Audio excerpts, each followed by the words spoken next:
tell us about your love for books in the library and what inspired this publication.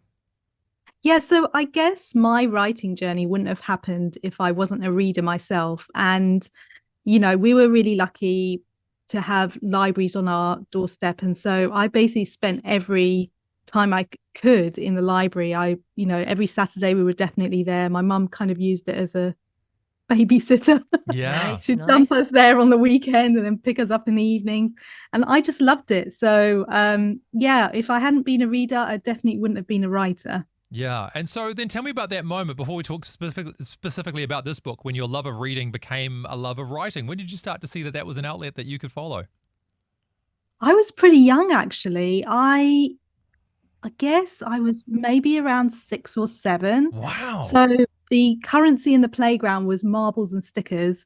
And my parents took one look at me and my sisters and said, well, they're too expensive to get them for all of you. So no, you're not having them. So you'd have to barter for them. And so I would write little stories and I'd bind them with ribbon and I'd swap them in the playground for like marbles and stickers. And people would come with Wow. That's requests. so cool. Yeah, people would come with requests and say, oh, it's my mum's birthday and I haven't done anything. And I'd say, oh, okay, I can write you a story about a crocodile that fell out of the tree. Wow. So Um, what was the going rate on yeah. a story then? Yeah. Like how many marbles or whatever was it for a book about that? I mean, with illustrations, you're talking like 2 granddaddy ball bearings and at least like some smelly stickers. That's Oh, incredible. that's the And best. do you still have your collection, or have you lost some marbles along the way? Oh, definitely lost the marbles. All right. Well, let's talk about why not, because this is a beautiful story about a child visiting the library with their mum, and then they go on to find a book and stay out of trouble. So what kind of happens behind the covers without giving away too much? Okay, so a mum and her daughter are turning up at the library so her mum can do a bit of work, and she's told her daughter to go off, as we all do, and just kind of stay out of trouble. But this is not a child who listens. She's quite a cheeky little girl.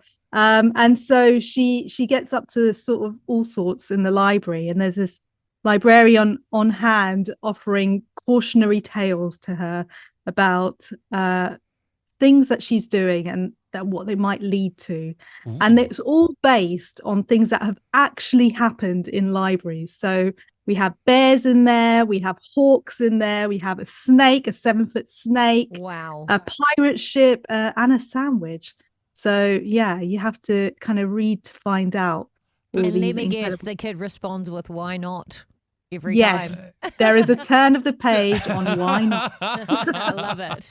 It sounds like an incredible shared experience too, a book like this. So, I mean, who did you have in mind too when you were writing this? Is it a gift for or a gift to be shared with? What came to mind for you?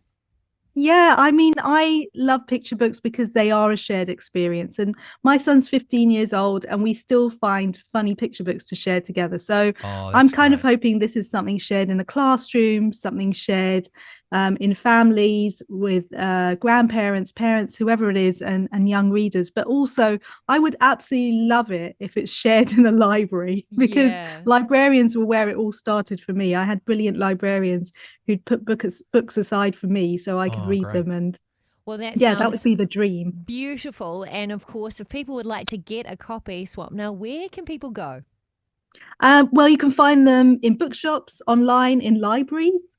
But obviously, I would love for you to support your local indie bookshop if you can, because they're brilliant. They are indeed. And who knows, you might inspire the next Swapna to come along and write their own book about how they've got books from their indie bookshop, and then just, Yeah, the cycle continues. yeah, hopefully paid in something more than marbles. Thanks so much, Swapna. Thank you. Amazing. I hope you enjoyed that as much as we did. Yeah, don't forget to like and subscribe and turn your notifications on so you don't miss the next video. We'll see you in the next one.